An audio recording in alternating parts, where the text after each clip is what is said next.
right on the money. He said, that man, what did he say, perhaps? Should be killed. Not knowing he was pronouncing judgment upon himself. David didn't realize that Almighty knew his comings and goings, that his eye was on evil and the good. So he says here, the King David said, what have I to do with you, you sons of Zeruiah? So let him curse, because Almighty has said unto him, curse David, who shall then say, wherefore hast thou done so? You know, one of the things that always struck to me, and I know, and I can say it is uniquely that I learned, the Spirit works in many wonderful ways, but one of Pastor Isaac's core message is that you don't know when the Spirit of Almighty Yah is working through someone else. So don't be quick to judge because you don't like what they're doing. You might be speaking against the Spirit of the Most High Yah. And David here had gotten wisdom. He told his loyal captains who have killed a lot of people, and he knew that they will kill this man, even though they're fleeing already. But he said, no, don't do that. We don't know if Almighty told that man to curse me. Right? And verse 11, he says, and David said to Abishai and to all his servants, behold, my son, which came forth from my bowels, seeks my life. How much more may now this Benjamite do it? Let him alone, and let him curse, for Almighty Yah has bidden him. If my own son is out to kill me, what's a man, a Benjamite, cursing me, got to do with it? That's such a small problem for us. Why should we even care? That's what he's essentially saying. He says here, in verse 12, this is what we sometimes should remind ourselves. It may be that Almighty Yah will look on mine affliction, and that Almighty Yah will requite me good for his cursing this day. David was wise. Sometimes we wish we were as wise as this David. But sometimes we're too late. We do the bad thing already. Then we realize, oh, my dumb self, that was a test. Isn't that right? And then we go and backtrack and ask for repentance. Time and time and time again. It's so simple. Like I said, Proverbs 15 verse 3, I could have read that verse, sat down, you could be eating right now. But because we are stiff-necked, hard-headed people, we needed to hear it time and time and time again. But thankfully, Almighty Yah is a patient Elohim. That he doesn't yet get tired of sending his word through his ministers to remind his people. Oh, Almighty Yah is so good. So good. In Psalms 102, going back again to Psalms, and we might go back and forth a little bit for a little while, or maybe not. Almighty Yah have his way. Psalms 102, verse 2.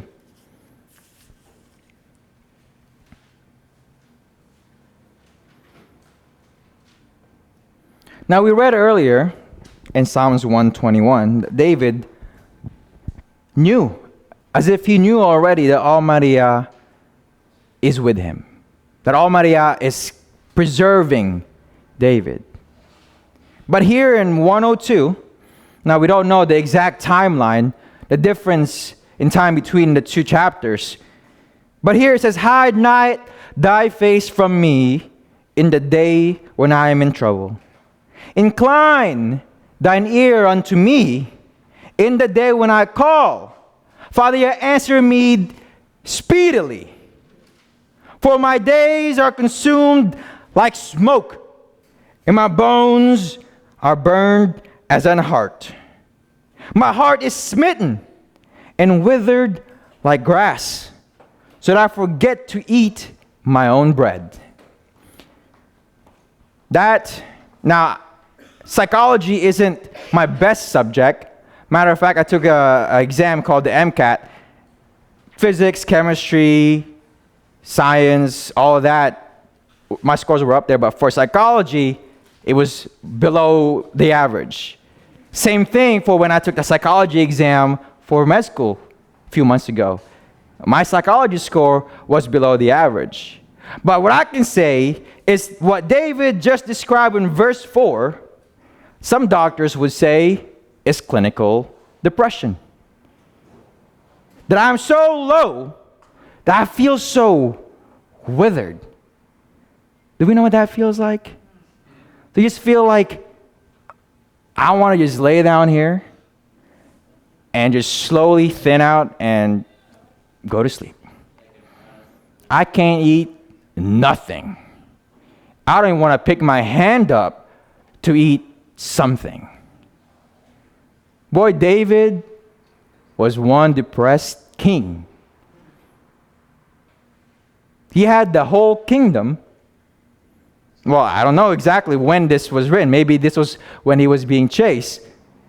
But he had the whole kingdom at his fingertips. But he was down and out. He said, Father, please answer my prayers quickly. Because I can't do this like this. I need you with me at all times. But, verse 5, by the reason of the voice of my groanings, my bones cleave to my skin. I am like a pelican of the wilderness. I am like an owl of the desert. I watch. I see the world move on as if they don't care about me. I watch the world keep going as if I don't matter one bit. I am as a sparrow alone on the housetop. That is the loneliness that I'm talking about. When Almighty, like I said, makes it feel as if His presence is not with us. Sometimes we feel that one too many times than we want. All too many times that we want, because that's not a feeling we never ever want to have. To just feel so lonely.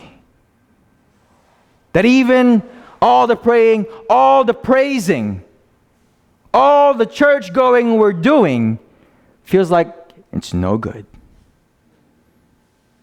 That all we can do is just wallow in our loneliness. But Almighty is able. Almighty is able to take that loneliness away. To fill our lives with His presence. With His comforter. That's the promise He gave, right? Yeshua said, when I go, I may go physically, but my Father and I will send a comforter that will be with you always. But do we know that even our Master Yeshua felt lonely? Right? He knows the Word. He was with the Father from the very beginning. Yet He came in the flesh, lived with people, knew hunger, knew thirst, knew all the things that we as a man experience, as a human being experience. Because that has to be so, in order that he can become the perfect sacrifice.